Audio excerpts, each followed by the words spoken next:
I'm Mike Royer. Thank you for joining us tonight. It is like a storyline out of the NBC show Medium. A local psychic is called in to try to help find Shay Ross, who disappeared 2 years ago in Northport. NBC 13's Shari Williams is here with more on the story. Shari? Well, Mike, his name is Michael, the spiritual advisor. He's been asked to try and communicate with the missing girl. He took us along as he retraced her steps of where she was last seen. Nearly 2 years have gone by, but there are those who believe Shay Ross's case can be solved. Private investigator Wyman Radford is one of those people. No one has hired me. I'm doing this strictly on my own in hopes that I can bring Shay home. Radford says he's gone as far as he can on the case, so he decided to seek help in a different direction. He's bringing in Michael, the spiritual advisor, a medium who lives in Birmingham and has worked on missing persons cases. They meet where Shay was last seen. With each case Michael works on, he likes to begin with a prayer. And if it is for me to know, Holy Father, that you will share with me through my eyes the experience this young woman went through and our hopes to find her.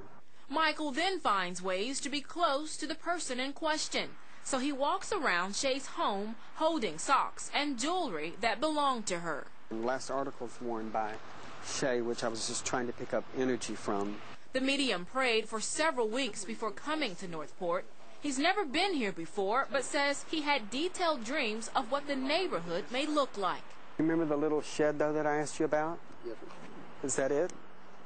That's one of them. Yes, and there's another one that I see that goes like a almost round concrete. It's here somewhere. You're looking at it. Michael is constantly sketching pictures and words on a notepad. The investigator hasn't shared any of his findings with Michael.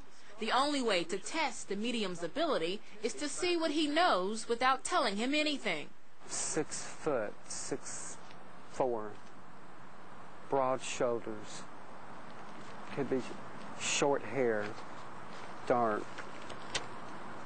Something about the face. Michael says he's made contact with Shay Ross.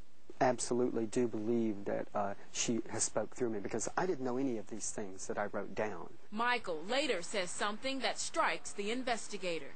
There is a tree that I see that is an unusual tree because it almost divides and goes 2 different ways, almost like a stump. Do you understand that?